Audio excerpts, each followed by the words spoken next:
Assalamualaikum warahmatullahi wabarakatuh. Kita bermohon semoga rahmat Allah senantiasa dicurahkan dan melahirkan keberkahan-keberkahan terbaik yang diridhai Allah Subhanahu wa taala. Komen, like, and share. Like, subscribe, share, and comment. Apa ancaman-ancaman yang kita hadapi sekarang ini? Radikalisme, tantangan besar kita. Intoleransi, tantangan besar kita ke depan. Terorisme, tantangan besar kita ke depan. Jangan ada lagi politik identitas. Jangan ada lagi politisasi agama. Jangan ada lagi polarisasi sosial. Demokrasi kita harus makin dewasa. Konsolidasi nasional harus diperkuat. Terima kasih kepada ulama, tokoh agama, tokoh masyarakat, dan tokoh kebudayaan yang telah berkontribusi besar memperkokoh fondasi kebangsaan kita. Yang nggak boleh adalah mempolitisasi politik identitas. Itu yang nggak boleh. Menganggap bahwa politik identitas itu adalah Muslim, itu kan bahaya. Lu fakta antropologinya, fakta sosiologisnya, bangsa ini adalah Islam. Orang Islam harus berpolitik supaya ruang-ruang politik ini tidak menjauh dari maqasidus syariah. Untuk menjaga hak-hak keislaman kita diakomodasi oleh produk-produk politik. Rakyat adalah sumber kedaulatan. Rakyat adalah sumber kedaulatan.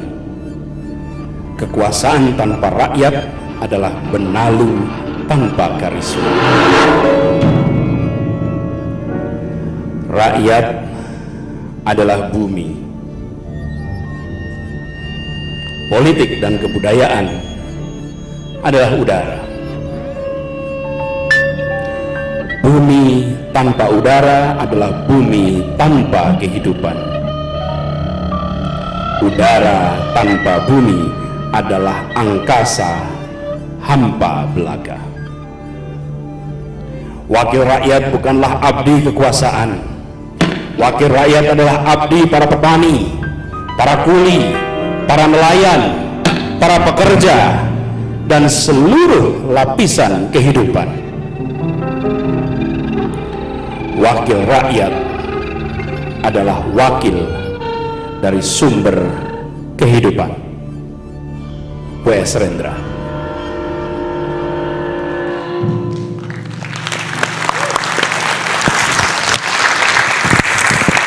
Setiap kita punya minat yang beda-beda.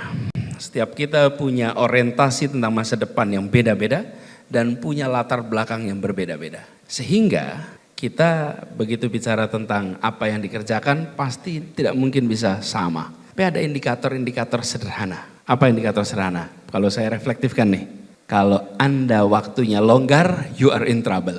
Kalau hari ini Anda mahasiswa dan waktunya longgar, sesungguhnya Anda sedang mulai masalah yang nanti akan ditunaikan atau dipanen di masa depan. Kalau kami reflektif, semasa kuliah, semasa sekolah, jadilah yang sibuk, apapun sibuknya, tapi jangan waktunya longgar, sibuk, apapun sibuknya. Jadi tidak ada kemudian harus ikut ekstrakurikuler, harus ikut organisasi, itunya pilihan tiap masing-masing kita. Tapi jangan waktunya longgar, karena begitu waktunya kosong banyak, maka sesungguhnya itu terbuang. Masa kuliah itu masa yang ketika sudah selesai, banyak sekali orang yang menengok ke belakang dan bilang, coba dulu waktu kuliah ya, mengerjakan A, B, C, D. Tapi udah lewat tuh, and you cannot come back, you just cannot come back, gak bisa itu. Keorganisasian, pergerakan mahasiswa, maka dulu saya habis waktunya di situ. Jadi kalau saya tanya, berapa SKS ambilnya? 24 selalu. Jadi 6 itu dihitung. Dan kemudian ketika naker lulusnya berapa lama? Lulusnya dihitung, saya mau selesaikan kuliah itu dengan memperhitungkan bahwa saya akan aktif di luar kelas. Tapi saya aktif itu dalam arti yang sesungguhnya. Saya berkegiatan gerakan mahasiswa, saya terlibat aktivitas gerakan mahasiswa. Di banyak event terlibat yang terbangun jejaring, terbangun pertemanan. Yang tidak membayangkan pertemanan itu kemudian menyambung lagi 10 tahun kemudian, 10 tahun itu 20 tahun kemudian, 30 tahun kemudian, begitu ketemu dengan A, B, C, D, E, F, G, ini adalah banyak teman-teman lama. Problem yang tidak dialami banyak mahasiswa lain, yaitu mengelola waktu. Tugas banyak, di sisi lain aktivitas banyak, itu time management menjadi isu. fokuskan pada apa yang Anda minati, serius itu. Jadi opsinya tiap orang beda-beda, saya nggak bisa menganjurkan bidangnya apa, tapi indikatornya sederhana, sibuk atau longgar waktunya. Kalau sibuk, rasanya you're good. Tapi kalau waktunya longgar, I think you may be in trouble. Cuman belum dirasakan sekarang. Dan kita begitu menjadi mahasiswa itu punya multiple role. Keluar sedikit, saya aktif di organisasi sebagai yayasan A. Kalau kemarin masih di pemerintahan, jadi gubernur. Kemudian di lingkungan kampung saya warga RT, saya pembina Karang Taruna, itu 10 peran. Kalau kita menganggap kita bisa melakukan satu peran saja, nggak mungkin. Dalam hidup itu Anda harus melakukan multiple role at the same time. Jadi ketika mahasiswa Anda punya peran A, B, C, D, E, Anda sesungguhnya sedang berlatih untuk merepotkan diri sendiri sehingga di kemudian hari ketika Anda harus memiliki multiple role, then you are talented. Maka Anda terbiasa. Pernah lihat orang main juggling? Juggling itu bola yang dilempar. Juggling itu latihan. Okay? Ada orang yang bisa main juggling hanya satu bola. Lempar satu, tangkap. Lempar satu, tangkap. Okay? Ada yang bisa 2, ada yang bisa 3, ada yang bisa 4, ada yang bisa 5, ada 6, 7, 8, 9, 10. Itu kenapa? Karena latihan.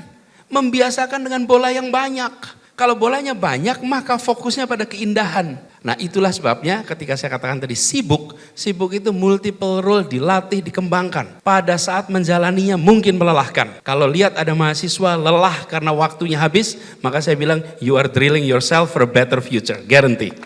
Yes, tapi kalau ada mahasiswa bangunnya siang, tidurnya awal, santai-santai terus, ini lagi mupuk problem. Hari ini dia tidak merasakan ada masalah. Tapi dia berada di dalam sebuah comfort zone yang tidak berkembang potensinya. Nah itulah sebabnya anjuran saya buat teman-teman semua adalah bukan membandingkan dengan seseorang di masa 20 tahun kemudian.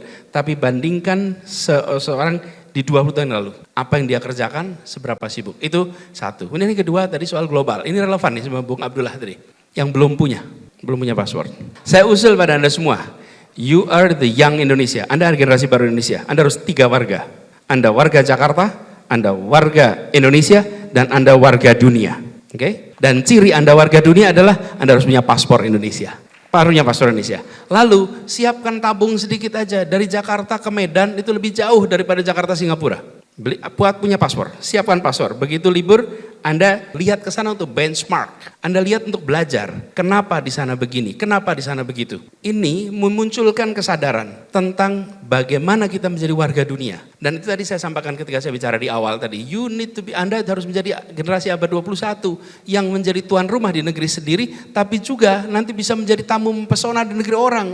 Ketika Anda kerja di sana, Anda hebat, kelasnya dunia gitu. Nah itu teman-teman didapat dengan perspektif kita dari muda global. Bukan di Jakarta, saya di Jogja. Bahasa Inggrisnya terbatas sekali. Ketika berangkat, di situ saya mengalami kalau disebut benturan budaya, culture shock gitu. Betapa, Masya Allah, saya menjadi sadar. Saya warga Jogja, saya warga Indonesia, dan saya warga dunia. Sehingga ketika kita berbicara tentang kinerja, levelnya pikirkan dunia. Nah saya usul pada teman-teman Anda yang tadi Bung Abdullah yang tadi tanya tentang dunia, siapkan paspor, bukan untuk jalan-jalan dalam artian spending, tapi pergi untuk belajar. Lihat bagaimana sebuah operasi sebuah negara, bagaimana kehidupannya, dan yang tidak kalah penting begini, ini pengalaman saya. Kalau kita mau lihat bentuk gedung ini, teman-teman, saya dari dalam rumah saya tidak tahu bentuk rumah saya. Tapi begitu saya keluar dari rumah saya, maka saya akan tahu bentuk rumah yang saya miliki. Oke? Itulah pergi keluar. Ketika Anda pergi keluar, Anda mendadak lebih paham tentang Indonesia, lebih mengerti tentang Indonesia. Dan kecintaan pada Indonesia tidak akan pernah luntur dengan hitungan kilometer dari tanah air kita. Nggak pernah. Jadi saya usul teman-teman persis pandangan ini, bahwa kita akan masuk di era itu. Dan Indonesia adalah pemain global. Jadi saya usul pada teman-teman muda, miliki paspor, lalu nabung tentu saja, lihat dunia, kembali ke Indonesia, bawa perspektif yang baru. Ini perspektif itu bermanfaat sekali ketika kemarin mengelola Jakarta. Ketika mengelola Jakarta, benchmarknya Jakarta menjadi kota global dunia. Kota global dunia, apapun itu referensinya kota global dunia. Jadi kita bawanya ke arah sana. Di Tidore itu ada sebuah desa namanya Indonesiana. Itu sebuah desa diberi nama oleh Bung Karno. Kebetulan saya sempat beberapa kali ke kawasan itu. Tidore, kami ada kegiatan Indonesia Mengajar di Pulau Bacan. Masyarakat di sana itu memiliki keterbukaan yang luar biasa. Ketika ada waktu libur, datangi tempat-tempat yang tidak biasa didatangi. Lakukan itu, kita akan tahu tentang Indonesia kita lebih baik. Dan salah satunya datang ke kawasan Maluku Utara. Kalau sudah sampai di sana teman-teman, lihat di pulau, tapi pantai aja. Saya berapa kali datang di kawasan ini melihat tidak aneh orang Eropa itu mau datang beribu kilometer, melewati segala macam tantangan untuk datang ke tempat ini karena keindahannya melampaui ungkapan kata-kata yang bisa dituliskan. Itu sungguh,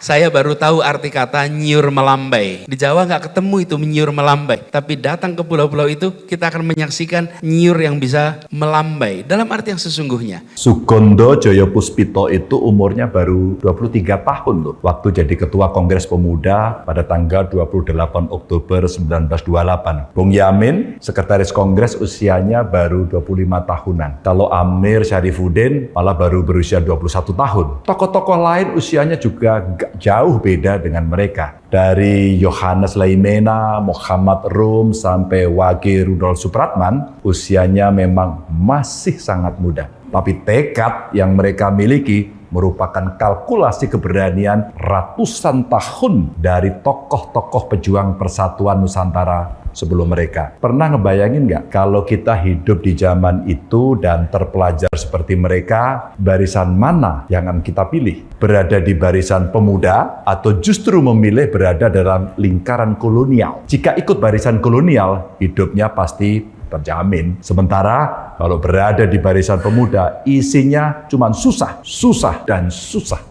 Di mana gak susah coba? Senjata mereka gak punya. Pengalaman bertempur juga gak ada. Apalagi ditambah referensi sudah puluhan atau bahkan ratusan perlawanan terhadap kolonial pasti bisa ditumpangkan. Lantas, apa yang menguatkan mereka sehingga berani merumuskan tekad persatuan itu? Yang menguatkan mereka adalah ini dan ini. Ini adalah senjata yang paling efektif di dunia. Sementara ini merupakan benteng terkuat dan paling susah untuk digempur siapapun dengan senjata apapun.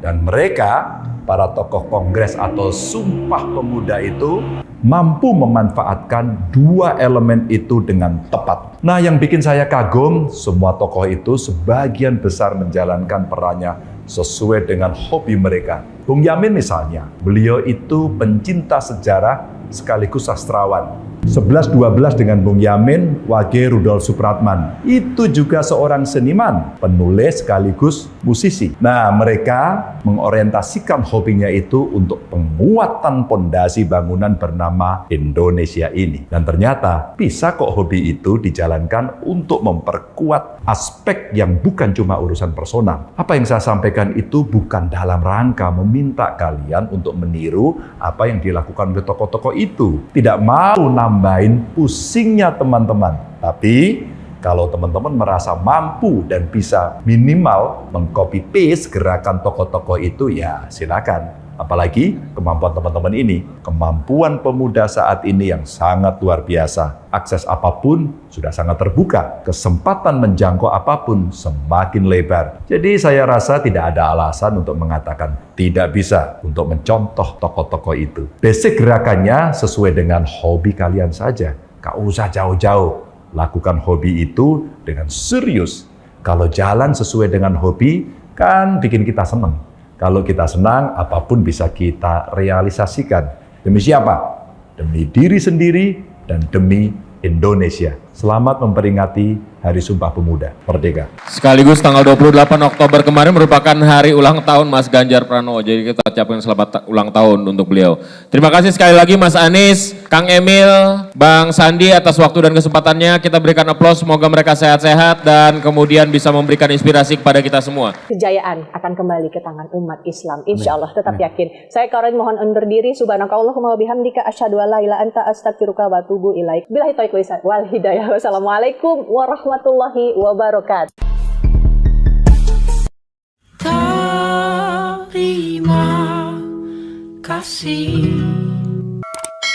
Terima kasih. Wassalamualaikum warahmatullahi wabarakatuh.